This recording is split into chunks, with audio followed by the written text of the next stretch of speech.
So why do people struggle to sleep even when you're tired? There'll be loads of times actually where I'm outside, I'm not in my bed, and I feel absolutely exhausted. As soon as I get to my bed, I can't sleep for some reason, or I struggle to get to sleep. Why is that?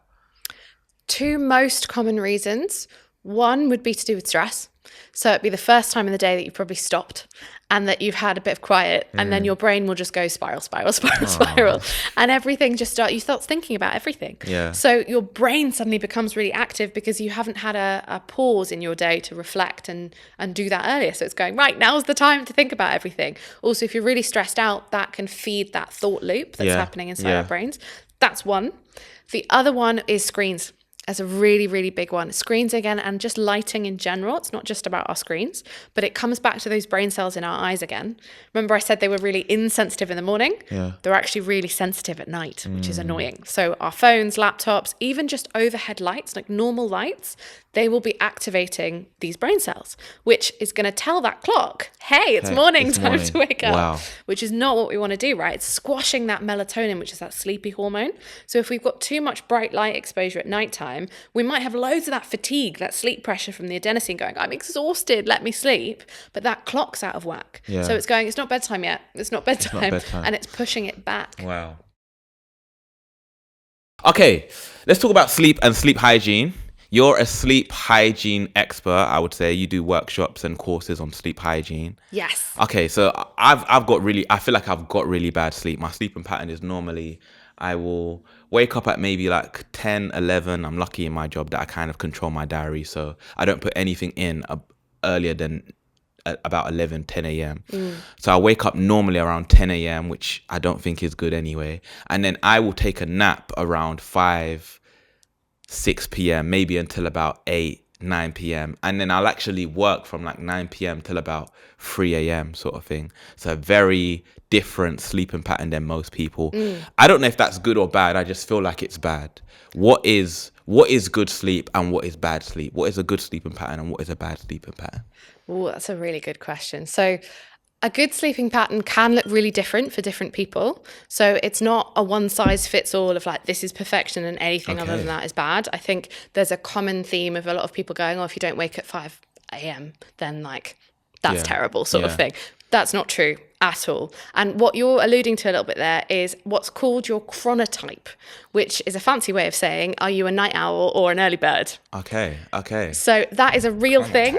Okay. I get those questions all the time of being like, I think I'm a night owl or I think I'm an early bird. That is absolutely true. But what most people don't realize is actually 60% of people are neither. They're somewhere in the middle. Okay. So a hefty category is intermediate. But within that, you also get, outside of that, you've got your night owls, you've got even extreme night owls. And then at the other end of the spectrum, you've got your really early birds or extreme early birds. Yeah. The extremes are genetically very rare, but this is based on your genetics. So you're born with it. So you can look at your parents in some ways and actually see what did they naturally veer towards. Yeah. And if you are in line with that, it's probably something that you've inherited from them. Okay. But I'm sure we'll get into this in a lot more detail. A lot of behaviors can influence us to make us think we're a night owl when we're actually not a night owl. Okay. So it's like a trick system that's going on there. So good sleep would look like finding whatever your chronotype is, that is important. And getting enough sleep is really, really crucial there. Yeah. The quality of sleep is super important. So you're going through all the different stages. And you've really, really got to be regular. So whatever your timing is, sticking to it is super, super important there for that consistency. Yeah. Okay. So quite a bit to unpick there. Is there? So I'm guessing if everybody's different, then there isn't a certain amount of sleep that everybody should have. Like I think the normal thing they say is like about 8 hours, 9 hours. But does that differ amongst people as well? Like can people be high functioning on maybe 6 hours or 5 hours, and then some other people maybe need like 12 hours or 10 hours? Would that be true too? So that's a really good question, but actually it's a little bit more nuanced than that. So yes, but not quite. So there's a range for sure, but it's not as extreme as like 6 and 12. That would be really, really big. Okay. The ideal is between 7 and 9. Most people will not be needing more than that. And actually, even people who get less than 7 and go, I'm fine, they're not. So they might think they are, but actually it's still detrimental. We need at least 7 and then up to that maximum of 9 hours. Okay. I have so many questions. Okay. So I think you touched on the people that think that they're okay on 7 hours of sleep or 6 hours, because there's sometimes where I've had 6 hours, 5 hours, and I think I'm fine. I actually think I'm ready to tackle the world in the way I need to. What is going on for them people? Like, what actually happens if you haven't had enough sleep? And maybe what's happening at a subconscious level, the things that we're not consciously aware of, because we think that actually we're fine. But what are the effects of poor sleep, basically? So, I mean, I could talk about 5 hours on that topic just by itself. So I'll try and keep it brief. Okay. But essentially, the brain is really good at like compensating. If we've missed out on one bad night of sleep, it's really not the end of the world. We try and like do all these little things to make it a bit better. But there's an aspect to do with how we've slept and how we've woken up that can influence this. So whenever we sleep in sleep cycles. Okay. And they're around 90 minutes long-ish, and we go through a few of them throughout the night. Yep. If you naturally wake up, you will naturally be waking up at the end of a sleep cycle, because that's how you're supposed to wake up. Okay. Just a little side note there is that actually we wake up at the end of every sleep cycle always, just most of us don't remember it. So loads of people, when they're like, I wake up loads throughout the night, that's not a bad thing. Oh, that's absolutely fine. That's my story. That's my story there. It's super normal. It's just normally we don't commit it to memory, so we don't realize. Okay. Now, the only issue with the nighttime awakenings is if you're awake for really long in between them. The ideal is that you wake up briefly and you go back straight back to sleep. Yeah. But when you wake up naturally, say in the morning, you would wake up at the end of a sleep cycle. If you happen to wake up after a sleep cycle that ends at that 6-hour sleep duration mark, you will feel a bit more refreshed because you're at the end of a sleep cycle. Yeah. But you actually needed a whole other sleep cycle to get you through. Yeah. But because you're waking up at the end of one, whereas maybe an alarm would normally pull you out of the middle of one, you'd be pretty groggy if you pulled out the middle of one. Yeah. So it's that difference between like, oh, I woke up at the end of one, you feel quite good, but you don't realize you'd feel even better if you just got that extra 90 minutes, essentially. Yeah. Okay. So that could be one thing that's at play there. Your psychology is a major thing as well. Okay. So if you think that you've slept well, that actually makes a major impact. And this is where sleep trackers come in. Okay. So they did this really cool study actually that tried to trick people and put the placebo in. Yeah. So they told people, oh, you slept terribly, when actually they'd slept well, and they behaved poorly on task. And the opposite was also true. They'd slept really, really badly but were told they slept well. And they actually behaved a little bit better on task. So what you believe does make a big impact to that as well. Wow. So basically, going back to the first part of your answer, you're basically saying that alarms, the whole concept of alarms are bad, basically, because how likely is it that you're going to wake up exactly at the end of a sleep cycle with an alarm, basically? Yeah, it's really rare. And I have seen a couple of these apps. I'm not going to name names of anything in particular, but they tend to say, oh, we'll try and track you and we'll wake you up exactly at the end of your sleep cycle. The tech's not really there.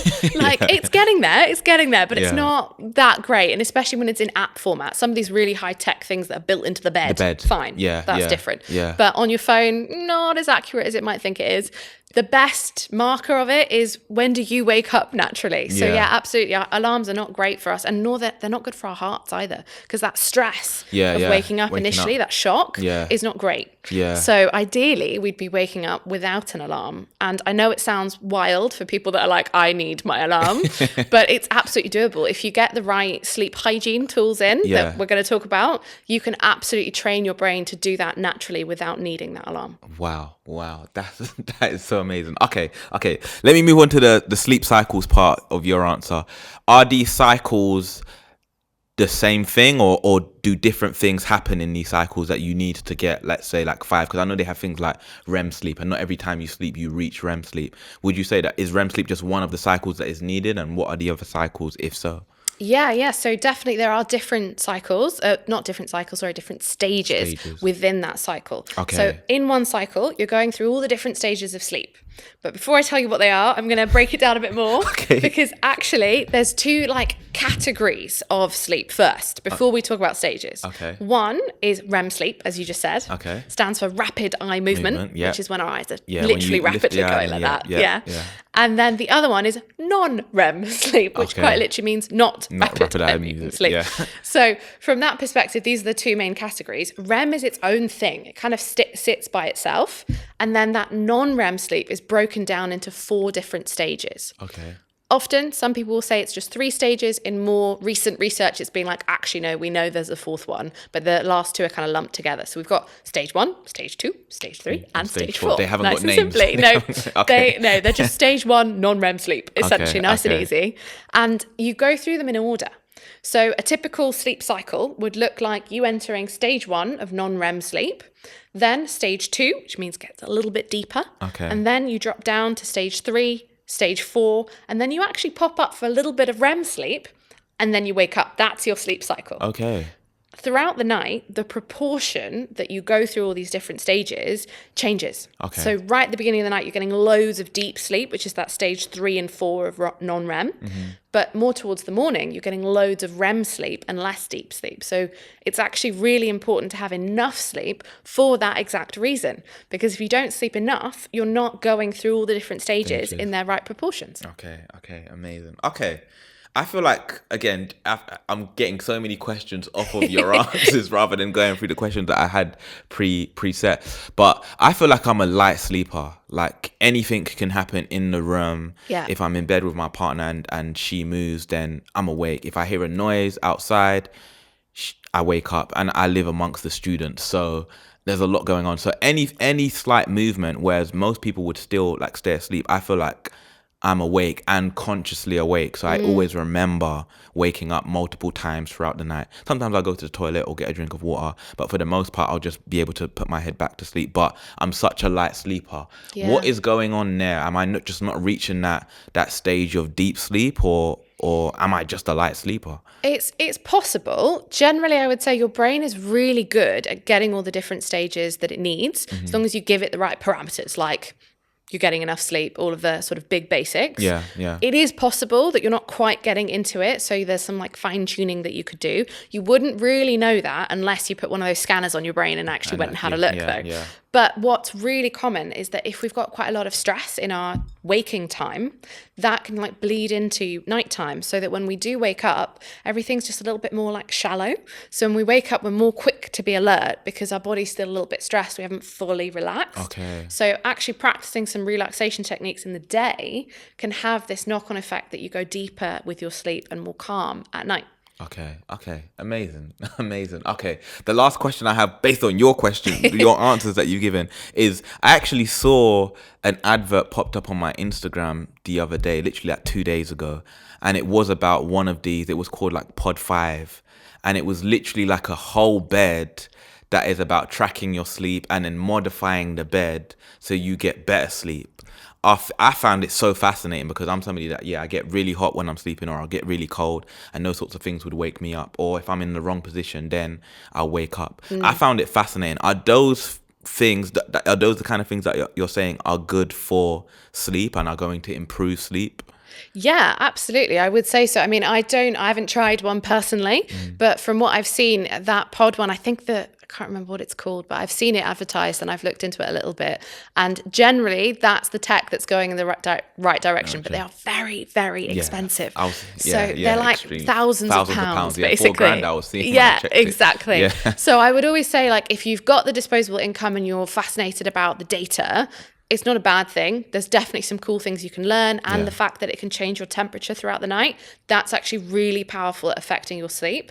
But it depends on your age, I would say, as well. Okay. Because generally, the younger you are, if you do some behavioral things, that's going to be way more powerful at improving your sleep than some really, really cool, expensive tech. Yeah.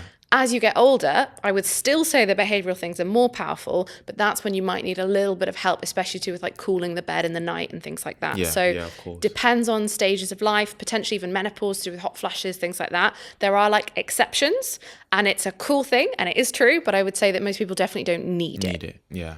Okay. All right. I said that was my last question, but now you just made me think of another one. I felt like I went to university around 18, 19, and then I came out of university and I have never recovered, like sleep-wise. I've never recovered. I've never felt like I've never had a period after that where I felt like I'm getting enough sleep and that I wake up feeling feeling energized, to be honest. Like I have my days where I do feel like that, but I've never had like a long period. Whereas before I felt like that was my story. When I had a consistent pattern, I had to be up for school or for college. That was fine. I feel like I ruined my sleep hygiene in university just because obviously it just gets a bit more chaotic with the sleeping patterns. Am I just imagining that, or is that actually a thing that actually a lot of people go through this? Your sleep is now bad because you've been to university and you didn't keep that consistency for that's university. definitely a thing. Definitely a thing. I've seen that so many times because, as you say, when students come to uni for the first time, there's that freedom, which is exciting. Yeah. But it also means that you don't have your mum going, need it's to be in bed, bedtime, turn your phone off, exactly. like, let's go, sort of thing. Yeah. So that can definitely bleed into the habits that you then build. And then you really want to kind of break out of them after uni, but often once something's really stuck, it is hard to break a habit, absolutely. Yeah. So once you get used to something, it's kind of tricky to be like, oh, I need to do this. And what we will go back to is we'll remember our parent being like, you must go to bed. And then we almost like rebel because we're like, I don't want to do that. I want to go on my phone. I want to scroll. I want to do something else. So it's quite tricky to kind of work around that, but it is doable. Don't worry. Okay. All right, sweet. Okay, let's zoom out a bit, and I'm going to go back to what is the best way to improve your sleep? What are the best habits to get into a good sleeping pattern? I love this question because this is what I want everyone to know. Basically, the most powerful thing you can do for your sleep is not about the evening. And everyone's like, what? I thought it was about like lighting and wind down and reading my book. All of that stuff's great. But the most powerful thing you can do for your sleep actually happens in the morning. And it's due to some really cool brain cells that you've got inside your eyes. So first things first. You're going to be talking about light, right? Light? Is it, okay, yeah, go ahead, it's to do with light, yeah. Yeah. But basically, your eyes are actually the only part of the human brain that sits outside of the skull. That's actual brain tissue in there. I think it's cool. Some people think it's creepy. Each to their own. But essentially, these particular brain cells actually have nothing to do with vision whatsoever. Their whole job is to set our brain's internal clock. Oh, wow. So loads of people have heard of the body clock before, right? Yeah. But it's actually not in the body. It's in the brain. It's the brain clock. It's this master clock, essentially. So if anyone's heard of circadian rhythm or anything like that before, that's where it comes down to. But this master clock is so, so, so important. It's not actually just important just for our sleep. It's for our alertness, our mood, even our hunger levels. Basically, everything that goes on inside our body is to do with this master clock. Okay. But most of us don't have this clock working properly. And that's kind of the crux as to why a lot of people are suffering with their sleep. So getting this clock right is the most powerful thing you can do. When this clock is working properly, it basically sends off this signal to your hormones to do this lovely little dance throughout the day. So when it's well set, you get a big rise in cortisol. Cortisol gets a bad rep because it's our stress hormone. And everyone's like, no, I don't want cortisol. This is terrible. Yeah. Actually, a cortisol spike happens to all of us in every 24-hour period anyway. It's guaranteed. It's going to happen. Okay. And it's perfectly healthy, this particular one. But the key is that it happens first thing in the morning. If it happens later in the afternoon, maybe even at night, that's associated with anxiety, depression, all the things we don't want. Yeah. So we want it, bam, nice and early in the morning. Okay. Our morning, obviously, as I've said before, like chronotypes, things change a little bit. Whatever your morning is, it's not a set time. Yeah. It's individual. But first thing, gets a nice big peak, and then it's pretty low throughout the day. Little blips of normal stresses, things like that. It's different. Then the other side of this diagram is that we've got a big spike in melatonin at bedtime. And that's our sleepy hormones, the one that tells our brain, right, it's time to go to sleep. I'm tired, basically. So we want this like dance between the two hormones to tell our brain when you're alert, when you're asleep. But this master clock's the one that controls it. It's not working properly in most people. Okay. So if you've ever been abroad and you've had that horrible jet lag feeling, right? Yeah. You just feel a bit rough. Yeah. And everything just, you're like, well, I've done everything right. There's nothing wrong, but I just feel awful. Yeah. That's because your clock's out of whack. But what we don't realize that is our clock is a little bit out of whack just because of modern life. And that comes back to these cool brain cells in our eyes. So what these brain cells do is they set this master clock. They tell it, bam, it's morning. But to do that, we need to activate them first thing in the morning with very, very bright light. The crucial thing here is that they are really insensitive in the morning, which is really annoying. They're not going to be activated by our phones, overhead lights, screens, laptops, literally nothing. No. The only thing that can do it is the sun. Is the sunlight. But the sun not through a window. Oh, wow. So we might be sat, say, in this beautiful room, loads and loads of big windows. And if the sun was streaming right in, you'd be like super bright right now, right? Yeah. Technically, it's not working because every single time all those little particles of light hit a window, they actually get scattered. So it's nowhere near as bright on this side of the window as it is outside. And this whole system is actually subconscious. It's not something that we can visually perceive because it's a totally separate system to that normal visual system. So much so actually that these brain cells, they actually still work in people who are blind as long as they still have eyes. So totally separate system. This bright light in the morning activates these brain cells, but we just need to open that window or get outside, essentially. Wow.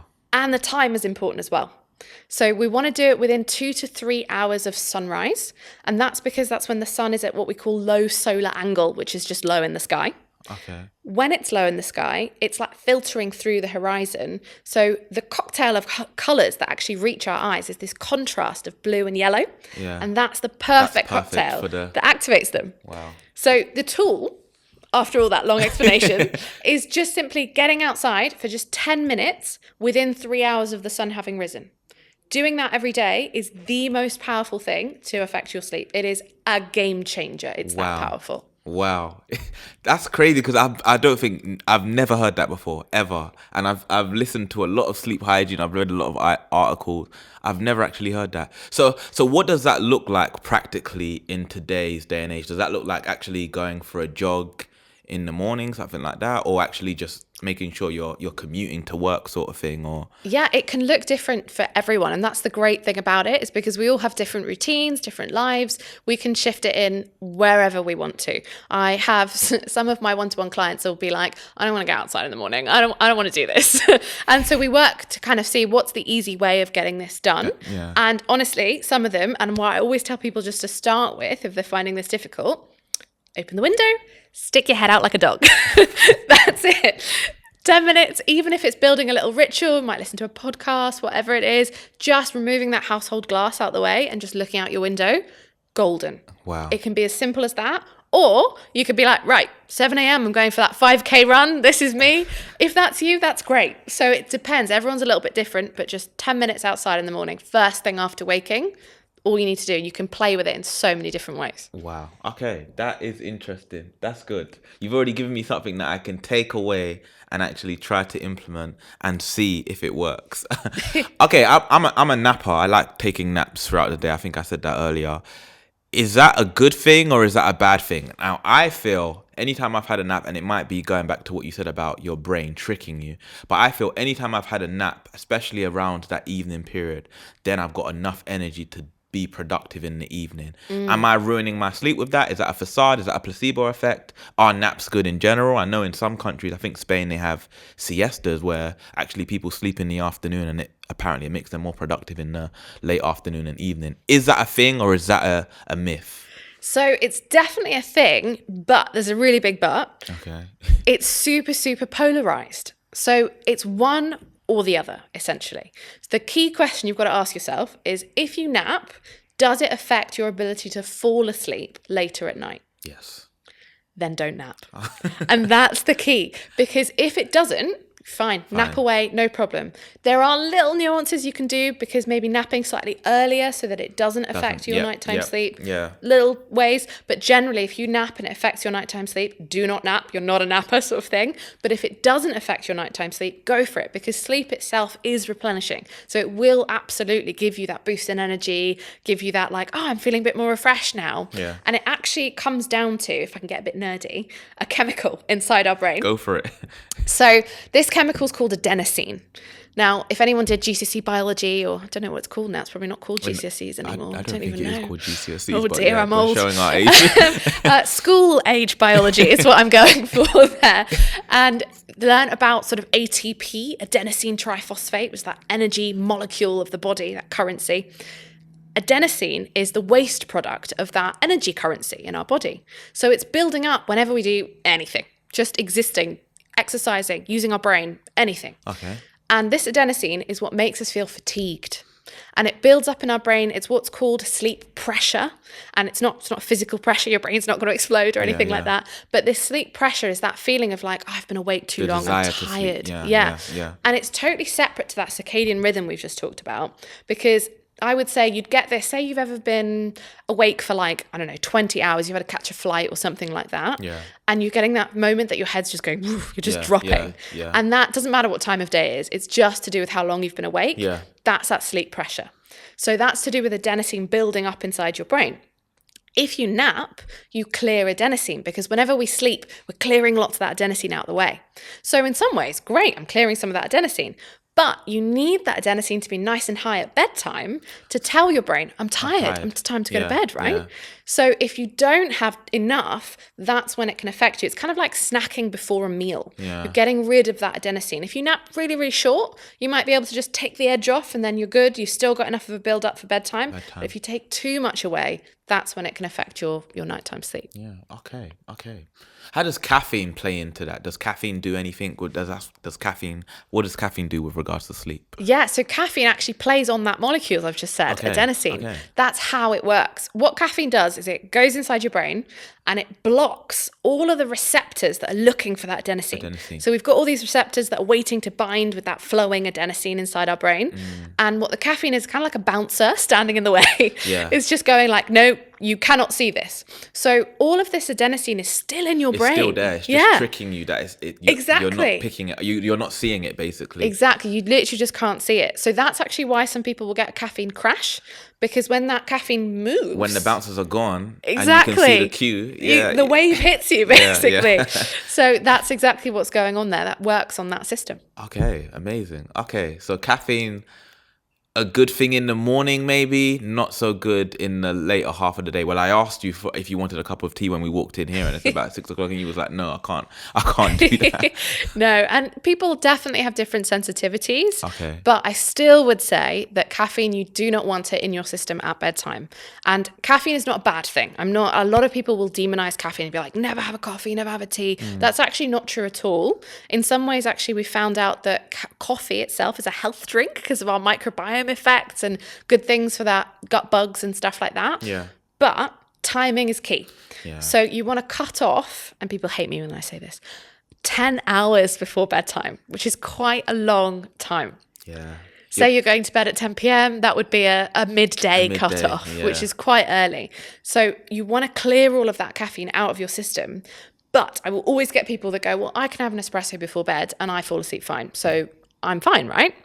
Not true. Technically, even if you think you fall asleep fine, if you've got caffeine in your system while you're sleeping, it can reduce your deep sleep, which is that really deep restorative non-REM that we were talking about earlier, by up to 20%, which is the equivalent of aging you by 10 years in one night, right? Horrible. Don't worry, it's not cumulative. Okay. Not every single night. It's not going to age you by 50 years in 5 nights. But you don't want it as a pattern, right? Because you're not getting that good quality of sleep if you've got caffeine in your system. Yeah. But there's an extra tool to do with caffeine timing in the morning that can really help people's alertness as well. I know I've talked about caffeine a lot here, but I get very excited about this. No, go ahead. Essentially, you actually want a little delay first thing in the morning. So many of us will wake up and we will go straight for a cup of coffee or cup of tea first thing. So we're like, I need it to function. Yeah. Ideally, what you actually want to do is instead of that, you get outside for your morning daylight. So you're getting that big rise in cortisol, which is going to make you feel alert. From that, and you wait an hour and a half before you have your first cup of coffee. Now, so many people will be like, I definitely can't do that. Yeah. Sounds painful, and it is when you first do it, but it's really powerful because that morning daylight and the coffee, they actually get in the way of each other if you do them at the same time. So neither will be as powerful. If you can delay your coffee, you're getting a massive burst of energy from that morning daylight. And then as that cortisol is on its way down, you have the coffee. So they kind of like go right off the other rather than clashing.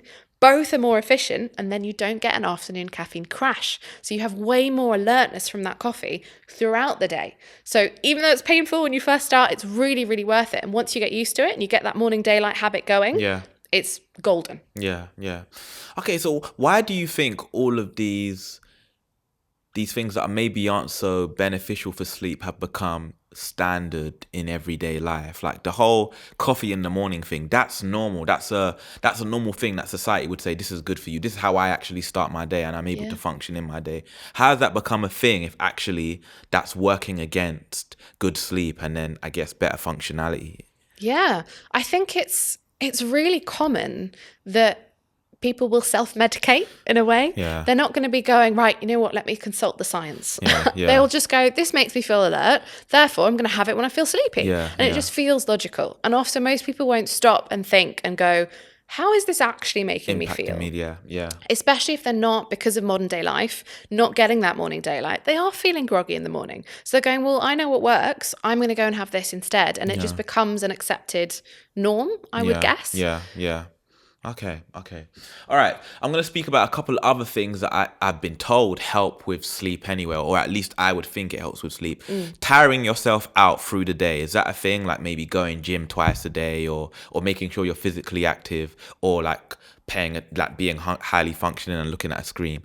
Do those things help with better sleep? Like I guess the concept behind that is making yourself tired, having more of that ATP, and then actually, easier to fall asleep at the end of the day. I think a lot of parents say this with children, that the children need to be tired before they can fall asleep, so let them go play out, sort of thing. Is that true? Definitely a thing. And you just said the exact system. That's how it works. Okay. So because you're using either your muscles or your brain more by doing stuff, you are building up more of that adenosine, that waste product, to make you more tired. So you have more sleep pressure. Okay, so technically, actually having a lazy day in bed all day isn't beneficial for sleep long term, I guess, like those lazy days. Okay, and that's not to say I'd never have a lazy day. Obviously it's nice and you need to relax. But if we did that every single day, A, it would be very boring, and B, no, we would not have good sleep. Okay, good. Another thing that I don't use myself, but I've been hearing about a lot in society nowadays, it's really popular, magnesium. What does magnesium do? How does that work? How does that interact with sleep? People say they put magnesium on their pillow, then it helps them to fall asleep easier. Is that a thing or is that a myth? Definitely a thing. Magnesium does help with sort of relaxation. It's also to do with our muscles as well. But magnesium in our brain is important for sleep and those processes. But I haven't heard of anyone putting magnesium on their pillow. I don't think that would get to the right places. I might be wrong. But I would say if you're taking magnesium as a supplement, that can be when it actually has these effects.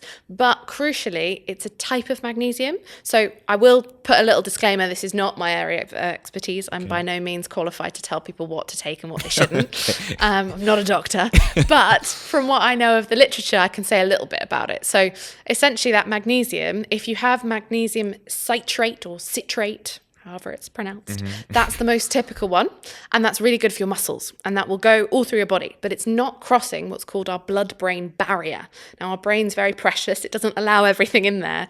So there's this barrier that allows only certain things to pass through from our bloodstream. Magnesium citrate is not going to go through. It's too big and clunky.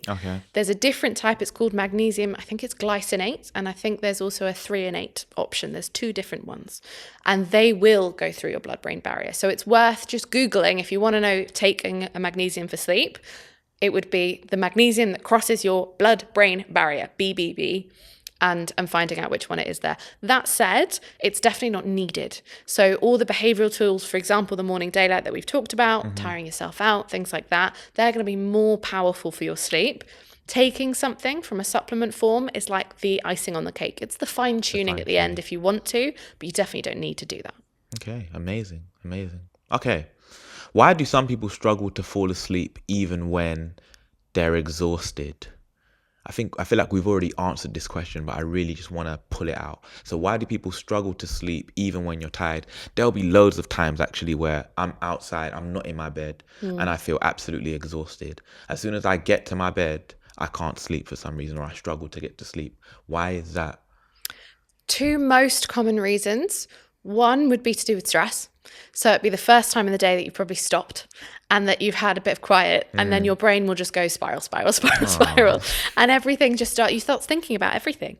So your brain suddenly becomes really active because you haven't had a pause in your day to reflect and do that earlier. So it's going, right, now's the time to think about everything. Also, if you're really stressed out, that can feed that thought loop that's happening inside our brains. That's one. The other one is screens. As a really, really big one. Screens again, and just lighting in general. It's not just about our screens, but it comes back to those brain cells in our eyes again. Remember I said they were really insensitive in the morning? Yeah. They're actually really sensitive at night, which is annoying. So our phones, laptops, even just overhead lights, like normal lights, they will be activating these brain cells, which is going to tell that clock, hey, it's morning, it's time morning. to wake up. Wow. Which is not what we want to do, right? It's squashing that melatonin, which is that sleepy hormone. So if we've got too much bright light exposure at nighttime, we might have loads of that fatigue, that sleep pressure from the adenosine going, I'm exhausted, let me sleep.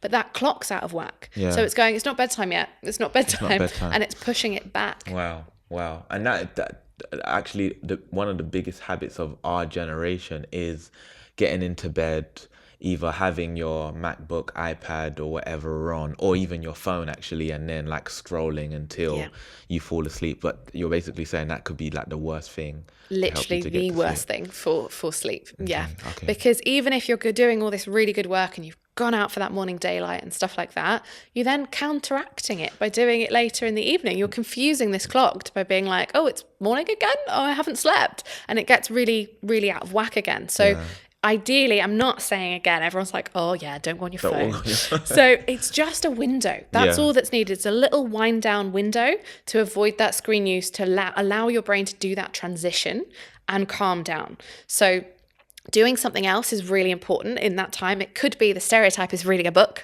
but if you don't like reading a book, it could literally be listening to a podcast, an audiobook, stretching, coloring. I had one client once that came to me and he was like, I only like playing my Xbox to wind down. And he was like, I don't like books. I don't like podcasts. I don't like any of that stuff. And I was like, okay, well, your Xbox has a screen. So we need to move away from that to find just that little window. In the end, it turned out that he had cats and he really loved his cats. So his wind down was for 30 minutes before bed. He would sit down and play with his cats in dim lighting, and that worked. So it can be that personal of finding something you enjoy just for that little window before bed, so you've got that screen break, so you're not doing all that counteracting stuff. Okay, that sounds great. Okay, I'm gonna take that on board. I don't like reading, but I'll find something to do that isn't phone or screen related, because I think everything I do after 10 p.m. when I'm getting ready for bed is screen related. So yeah, does this sound like a good nighttime routine? Getting in from work, let's say it's around 9 p.m. Settling down, getting into bed early before like you actually plan to go to sleep, but actually getting into bed early, turning all the lights off or dimming the lights, and then let's say reading. That's a good routine. Is there anything else we should add to that? How does food play into this? Should we be eating after a certain time or avoid eating after a certain time? Yeah, so food is an interesting one because there's a little bit of controversy out there. Some people are like, oh, it's fine. Some people are like, absolutely don't do it. There's all sorts of, I've heard things as don't eat as close to like 5 hours before bedtime. I think that's more to do with your digestion rather than your sleep. Yeah. Ideally, you're not eating right before bed, but if it's like 3 hours, 2 to 3 hours before bed, that's fine, I would say. Like, it's not as much of effect. Ideally, you're not having this huge meal, so you're like going to bed going, I can't move because I'm so stuffed. But you'd have that digestion period.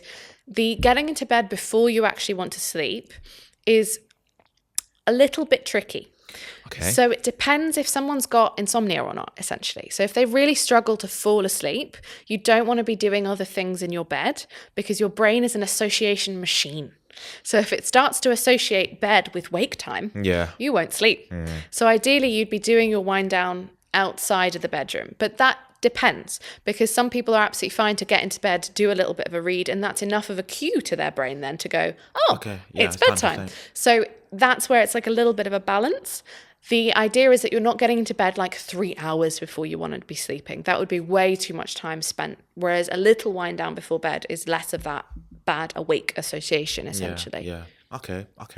All right. I've got one last question on sleep, and that is, I'm thinking about having kids soon, hopefully. How do I start to build good sleep hygiene behaviors in them? What would be your top tip? Either that's something that I need to be doing for them and doing practically with them, or something that I can change in myself so that actually I'm modeling good behavior for them. What would be your top tip?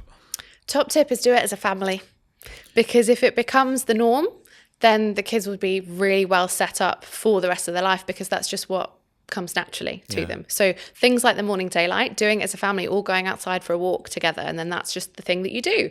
Or it could be, if you've got a balcony, sitting out on the balcony all together in the morning, going outside in the garden, whatever it is. If it's a family unit activity, it's also something fun that you all want to do together, and it really models that behavior. Same with the wind down stuff. So if it's a time of like, we do family stuff in the evening, and then it's just a policy that there's no screens in the bedroom or something like that, you do that bedtime reading. Or it could be a game even that's not maybe too exciting, but it becomes something that's like that unit activity. That's what's going to make the biggest change for actual behavior change. Okay.